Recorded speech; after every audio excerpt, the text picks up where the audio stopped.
The little boy nodded. "Thanks to you." "Well, we won't keep you. Have a good night," the father said, and they skated away. He stood there for a second, and he realized that for the first time, he liked being part of a community. That was new for him. He hated being attached. He hated running into patients. But this was nice. He looked over at Gwen. She wasn't pitying him anymore. She was looking at him with something that made him wish for things like he was a kid again. "I think one of the most attractive things about you, despite the obvious, external attributes you have," she said, turning into him, holding onto the front of his jacket, "is that you have this warmth and compassion. It's there under all those layers of hurt, but it's there." He leaned down and kissed her, not caring that they were in a public place. He kissed her because he couldn't not kiss her. He couldn't not fall for Gwen. No matter how hard he tried not to, he was falling in love with her. Gwen pulled back from Luke and smiled up at him. She couldn't stop smiling tonight. Something felt different, like he was opening up and all of this was real. "Come on, time to skate," she said. She skated a circle around him while he just stood there looking hot, irritated, and amused. "You're a show-off, Gwen." He was grinning when he said it. "True enough. Consider this payback for all those weeks of ignoring me. Here, let me help you skate." "What are you doing?" he asked when she placed her hands on his back. "I'm helping you move. I'm going to push you slowly. Try not to fall. Bend at the knees a little. You look a little stiff." "I'm not a giant statue you can push along the ice." She moved beside him. "Okay, give me your hand and I'll pull you." He sighed and accepted her hand, but she could tell he was fighting a smile. They slowly made their way around the ice, staying to the edges so people could pass them. She couldn't have asked for a better night.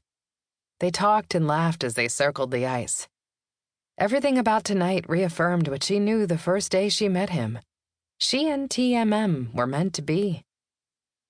"We need hot chocolate," he said as they approached the hot chocolate booth. "And any other stuff he's selling." "Fine, I'll get it. You stand still. Don't move." "Agreed." "Oh, you know what? I left my purse in the car." "Obviously, I'll pay.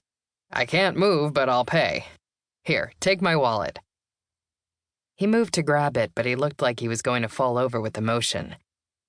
"I'll get it," she said, reaching around him, "though I think this is a ploy to get me to grab your butt."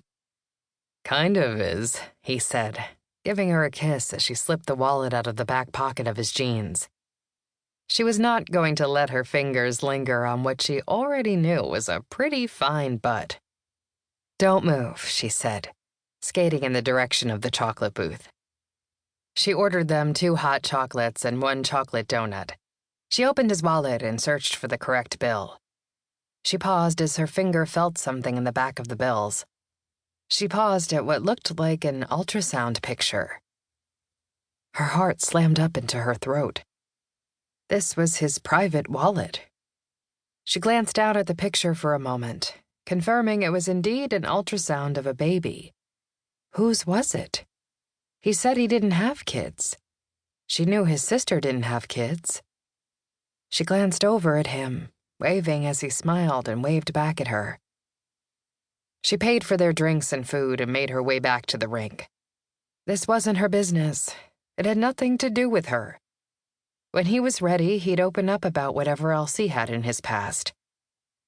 All she knew to be true right now was that Luke made her feel like no guy ever had. He was funny, kind, loving, and sexy as hell. He made her feel alive and special. She was prepared to fall in love all the way with him, no matter the cost.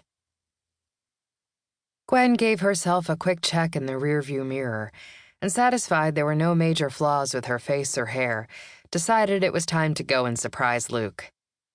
She didn't know if this was a good idea or not, and she imagined it was pretty hectic in the ER, and he probably wouldn't welcome any intrusion, but when she heard he was pulling a double shift, she felt bad. He probably had to do this because he'd spent so many nights with her when she had the flu, and then when she made him take the night off for skating.